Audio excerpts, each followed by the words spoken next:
Hello guys, it's Genevieve Davide Norman. Hindi ako Swedish because I am Filipina in here. Alam niyo ba na kapag ang isang Pilipino or Pilipina mapupunta yan sa ibang bansa, it's not easy to the Filipinos, kagaya ko, ang mamuhay ng hindi namin bansa. Alam niyo ba kung gaano kahirap sa amin ang pakisamahan yung hindi kalahi namin? Di ba rin nalaman kung kalahi namin yung pakisamahan namin kasi parang malapit kasi yung loob parang hindi talaga kasi ganito hindi naman malapit ako sa kanila. Tapos kami pa pala yung masama sa paningin nila. Alam naman namin yun na we are not related to them. Parang masakit ang dibdib nila ba na we are the part of the citizenship, ganito. Parang sila pa yung masasaktan na ganito. Sila hindi naaprubahan, pero naaprubahan na pala ako. I thank God.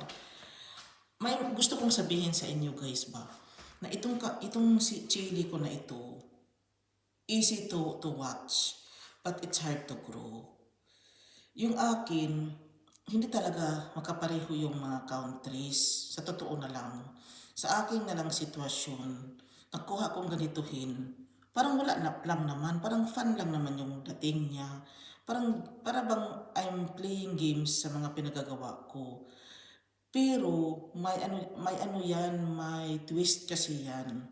Kasi nilagyan ko pa rin ng lupa, pataba, at saka sabi ni Laikuti, manure. Maniwala kasi kayo for here dahil hindi talaga madaling magtanim. Ayaw niyo palang maniwala sa kanya. Tapos, yung iba, para bang ang liit ng tingin niyo sa mga farmer. Guys, ang hirap magtanim. Ang magtanim ay di biro. Hindi kayo naniniwala, din you try. Kung makapareho ba kay Lakuti yung sa inyo o pareho na lang sa akin. Kasi ako try talaga ako. Ilang beses na akong nabungahan. Sa taon na ito, chili yung mga chili yung pinunteriya kong itanim, mga ganito. I'm focused to them.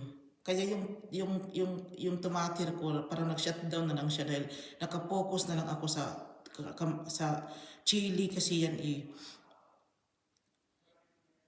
Hindi bansa namin ang tinirhan namin. Gaano kahirap yun? Mahirap sa mahirap sa mahirap. Kayong nakikinig dyan, hindi kayo naniniwala. Live the life that OFWs has. Kasi hindi talaga madali. Ayaw nyo mang maniwala, wag na lang kayong maniwala. Basta sa akin na lang sitwasyon. Parang everyday akong namatay.